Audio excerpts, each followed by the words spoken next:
नमस्कार, मी अपर्णा. असं स्वादमध्ये सर्वांचं खूप खूप स्वागत.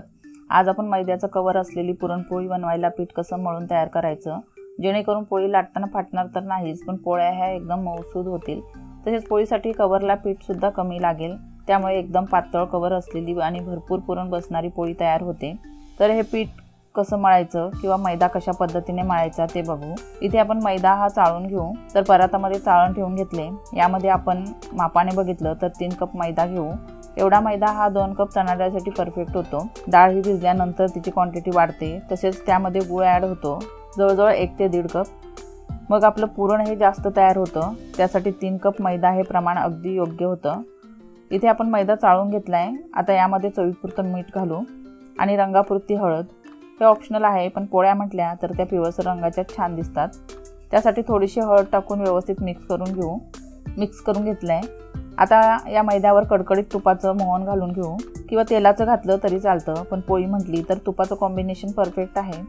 त्यासाठी आपण 2 चमचे भरून इतकं तूप एका फोडणी पात्रात किंवा वाटीत गरम करून घ्यायचं. इथे आपण फोडणी पात्रात तूप हे कडकडीत गरम करून घेतलंय. आता हे या पिठावर टाकून घेऊ. तुम्ही बघू शकता मोहन हे किती कडकडीत करून घेतलंय. आता हे मिक्स करून घेऊ. तर चमच्यानेच मिक्स करू. यामध्ये लगेच हात घालायचं नाही, कारण तूप हे खूपच गरम असतं. इथे आपण 2 मोठे चमचे भरून तूप हे न वितळता घेतलेलं. हेच तूप वितळून 5 ते 6 चमचे इतकं होतं. आणि इथे आपण चमच्याने तूप हे पिठात मिसळून घेतलंय आणि ते आता थोडंसं थंड पण झालंय. आता हाताने तूप पिठाला व्यवस्थित चोळून घेऊ या पद्धतीने. म्हणजे तयार होणाऱ्या पोळीचं कवर हे एकदम मऊ होतं. पोळी सहज तुटते आणि तोंडात टाकताच विरघळते. इथे आपण तूप हे मैद्याला व्यवस्थित चोळून घेतलंय. आता यामध्ये थोडं पाणी टाकत मळून घ्यायचं. पाणी टाकताना एकदम किंवा एकदाच जास्त टाकायचं नाही, तर असं थोडं टाकतच पीठ मळून घ्यायचं.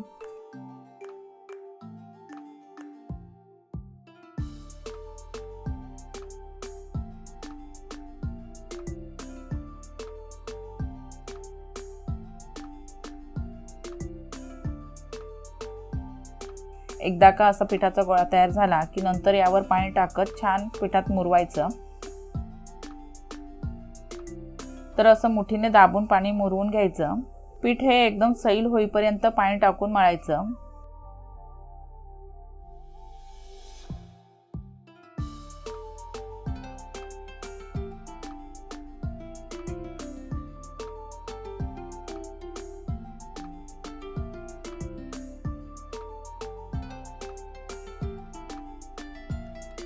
हे बघा, इथे आपलं या पिठामध्ये इतकं पाणी मुरून घेतलंय की पीठ हे असं एकदम सैल झालंय. असं सैल झालेलं पीठ वर खेचून मळून घ्यायचं. यामध्ये आणखी थोडं पाणी घालू. तुम्ही पिठाचं थिकनेस बघू शकता. आणि इतकं पीठ मळायला आपल्याला 1 ते 1.5 ग्लास पाणी लागतं. पाण्याचं प्रमाण कमी जास्त होऊ शकतं मैद्याच्या प्रतीवर. जर का मैदा जुना असेल तर पाणी थोडंसं जास्त लागेल आणि नवीन असेल तर थोडंसं कमी लागेल. इथे आपलं पीठ हे जास्त सैल वाटत असलं तरी ते थोड्या वेळाने असं खेचून मळल्यानंतर ते एकदम बरोबर होतं. तर असं छान मळून घ्यायचं.